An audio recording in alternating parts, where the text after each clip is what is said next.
મિત્રો આજે હું અજીતસિંહ સોલંકી અમરેલી ઇફકો વતી આપણે એક એવા પ્રગતિશીલ ખેડૂતની મુલાકાતે જેમને સાગરિકા દાણેદાર અને સાગરિકા લિક્વિડ જેમણે વાપરેલું છે, તો આ આપણે જાણીએ એમના જ મોઢેથી એમને શું રિઝલ્ટ મળ્યું છે અને શું ખેડૂતને અભિપ્રાય દેવા માટે કહે છે. તો રાજુભાઈ, આપણો તમારો પહેલાં આખો પરિચય તમે. મારું નામ રાજુભાઈ છે ટીમ્બડિયા. મારો અમરેલીમાં ખેતર છે અને અમારો ભાગ્યો છે. અમે આમાં ઘઉંમાં સાગરિકા દાણેદાર પહેલાં વાવેલું છે અને મને રિઝલ્ટ સારું લાગ્યું. ત્યાર પછી મેં આ સાગરિકાના 2 રાઉન્ડ આના છંટકાવ કરેલો છે લિક્વિડમાં. એમાંય મને સારું લાગ્યું છે. એટલે ખેડૂત મિત્રોને એવો સલાહ આપું છું કે આ વપરાય અને આના રિઝલ્ટ ડુંગળીમાં, ઘઉંમાં, તીણામાં મેં બધામાં વાપરેલું છે અને રિઝલ્ટ આના સારામાં સારા છે. તો આગ્રહ છે વાપરવાનો.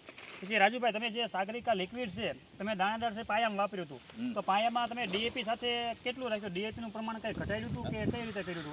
હા, ડીએપી નું પ્રમાણ ઘટાડી દીધું હતું. એની સામે આપણે સાગરિકા વધાર્યું હતું. સાગરિકા 5 કિલો નાખ્યું હતું. 5 કિલો કેટલા વીઘામાં કે વીઘામાં? અને ડીએપી આપણે જે 15 કિલો 20 કિલો નાખતા એની જગ્યાએ આપણે 7 થી 8 કિલો નાખ્યું છે.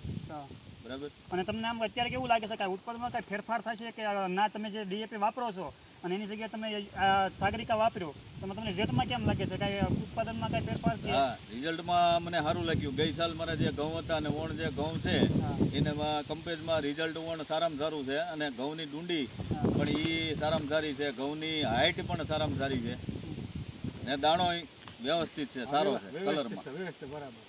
તો તમે ખેડૂત મિત્રો જોઈ શકો છો, આ ઘઉં છે અને એમની ડુંડી અને ઘઉં આપણે તમે તમારી નજરે જોઈ શકો છો કે કેવું એમના ઉત્પાદન મળશે. આ એમની ડુંડી છે ઘઉંની.